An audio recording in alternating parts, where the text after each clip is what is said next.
You are walking to work, normal Tuesday morning. And then you see it. A black bag, sitting on the sidewalk. Nobody around it. Nobody claiming it. You look inside. $1 million. In cash. Unmarked bills. Nobody saw you find it. There is one camera, but it is pointing the wrong direction. You have maybe 60 seconds to decide what to do. What kind of person are you? The bag is heavy, heavier than you expected. You pick it up without deciding to pick it up. Your hands move before your brain does. You walk fast, head down, the bag against your leg. At home, you dump it on the kitchen table. $1 million. Neat stacks of $100 bills, banded in groups of 10,000. Someone counted this. Someone organized this. Someone lost this, or left it, or dropped it, or was relieved of it under circumstances you do not want to think about too carefully. The first thing you do is search the bag for identification. There is none. No note, no phone, no ID, just the money and the silence of your kitchen and the weight of a decision you did not ask to be given. You search the news. Nothing. You search social media. Nothing. You sit with $1 million in your kitchen, and nobody in the world knows you have it, except possibly a camera you walked past that may or may not have been recording. And here is the thing about having $1 million that nobody tells you. It is not relaxing. It is not exciting. It is heavy. Not the physical weight of the bag, though that is real. The weight of knowing. The weight of having to decide. The weight of being tested by something you found on a Tuesday morning when you were just trying to get to work. That night you do not sleep. The bag is under the bed, and the money might as well be on your chest for all the rest it allows you. Day 2. You turn on the news, and there he is, an elderly man, on screen, describing a black bag containing his life savings, 60 years of work. Every dollar he had ever saved. He had been carrying it to the bank to make a large transfer for his family. He had set it down for a moment, just a moment, and it was gone. The bag you are looking at is his bag. The money you have been sitting with for 24 hours belongs to this man, and the 60 seconds on the street yesterday morning now have a face. Some decisions clarify instantly when the abstract becomes human. This is one of them. But let's talk about the other path. The one where you don't call the police. The one where you keep the money. The first problem arrives at the bank.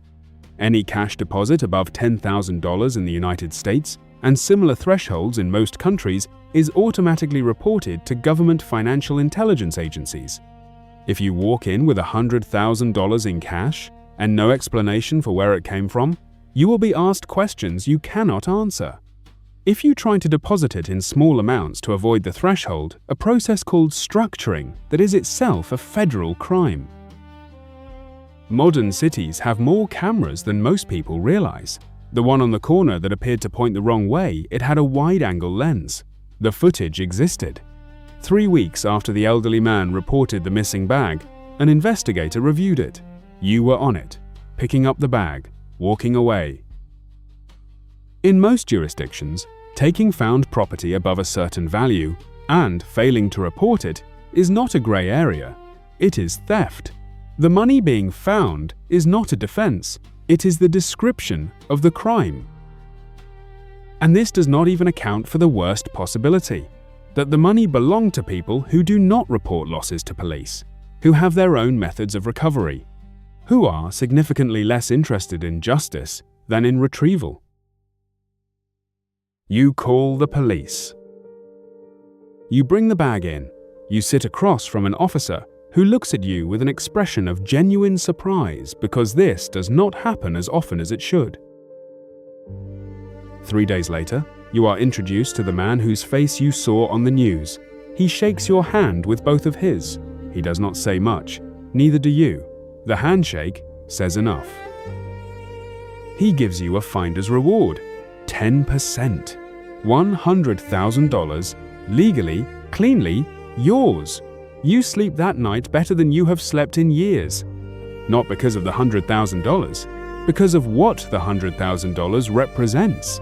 Proof that you are who you thought you were when it was easy to claim that. The story gets reported, quietly at first, then less quietly.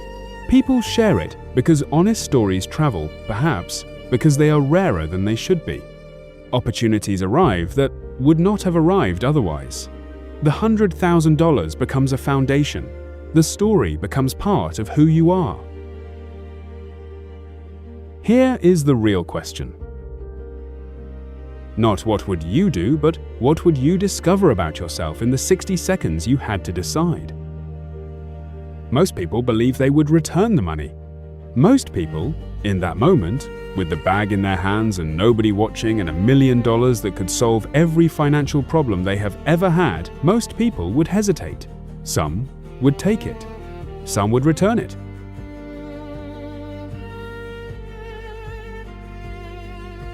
Most would spend time in the space between, learning something about themselves they did not know before that Tuesday morning. Character is not what you claim to be. It is what you do when you find $1 million and nobody is watching.